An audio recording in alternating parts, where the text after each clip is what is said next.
Robert Kennedy Jr., the Jeffrey Dahmer of the animal kingdom, has horrified his family almost as much as Jeffrey Dahmer horrified his family by endorsing the most horrifying Republican presidential nominee in history, the only president who was more of a criminal in the White House than Richard Nixon, who Robert Kennedy Jr.'s father tried to keep out of the presidency by running against him until Bobby Kennedy was assassinated, which instantly, and it seemed permanently, created a beatific glow around the name Robert Kennedy, a name which his son has now fully disgraced.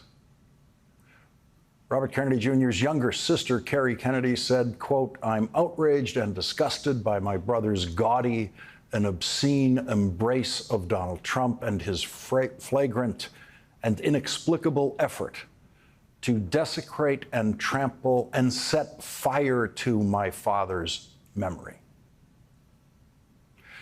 Robert Kennedy Jr. told many lies in his speech announcing his endorsement of Donald Trump, including this one, quote, "The mainstream media networks maintain a near-perfect embargo on interviews with me," end quote. Over a year ago, on July 12th, 2023, I issued a public invitation to Robert Kennedy Jr. to appear on this program at the time of his choosing, and he never chose to do that.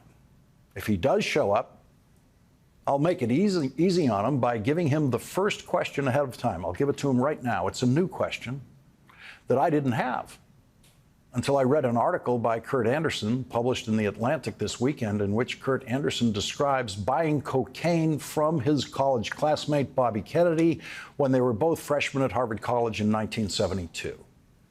Because Donald Trump favors the death penalty for drug dealers, the death penalty for doing what Bobby Kennedy did, at the end of his article titled "RFK Jr. Was My Drug Dealer," Kurt Andersen suggests this question for Robert Kennedy Jr., quote, "Given that you sold cocaine in your youth, how do you feel about Trump's advocacy of a regime that might have resulted in your own execution at age 19? Of course, Donald Trump does not advocate the death penalty for violations of the Espionage Act or any of the other crimes he's been accused of and for which he is awaiting trial, which we will get to in a moment with Andrew Weissmann and Neil Katyal.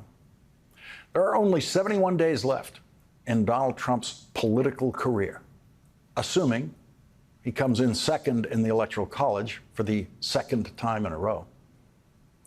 And the news media is finally focusing on the problems caused by Donald Trump's tariffs.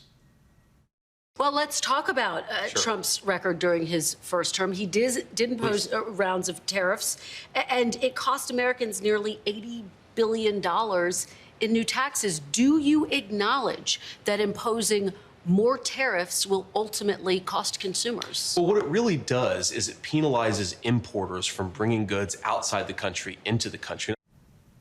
That answer was, of course, a lie, as is every word Donald Trump has ever said about tariffs. It took 8 years. It took 8 years to finally get the news media to focus on the lies Donald Trump and now J.D. Vance tell about tariffs. It has been a very lonely 8 years for me, having had to explain repeatedly on this program what most people already know, which is that tariffs are paid by the consumers in the country that imposes the tariff. China doesn't pay Trump tariffs. We pay Trump tariffs. That is the point of a tariff. The purpose of a tariff is to raise the price of that imported good so that Americans will not be able to buy as much of that imported good. So every penny of Trump's tariffs, every penny of them, has been paid by Americans in the form of higher prices. And all of the tariff money collected by the United States government has been paid out to farmers across Iowa and elsewhere in the country to make up for the massive losses they have suffered in grain sales to China, because China retaliated against the Trump tariffs by, among other things, not buying agricultural products from the United States of America. Many of those Iowa farmers who lost their grain sales and their income are still voting for Donald Trump, because they're now the biggest welfare recipients in American history. They have received $28 billion in cash payments, just cash, here it is, directly to them for doing absolutely nothing. And no one in the Republican world is worried about the work ethic of those farmers who are collecting that no-strings-attached money directly from the federal treasury to make up for the farmers' loss of income from trade with China. Donald Trump's tariffs are sales taxes on you that are in effect used to make huge welfare payments to American farmers. And now Donald Trump wants to impose even more tariffs, which former Treasury Secretary and Harvard economics professor Lawrence Summers has called the worst economic proposal in U.S. history. Donald Trump has never once even come close to answering a reporter's question about tariffs, and J.D. Vance did not answer the question about tariffs put to him yesterday. They never answer questions. No matter how many questions you ask them, they do not answer. A lie is not an answer.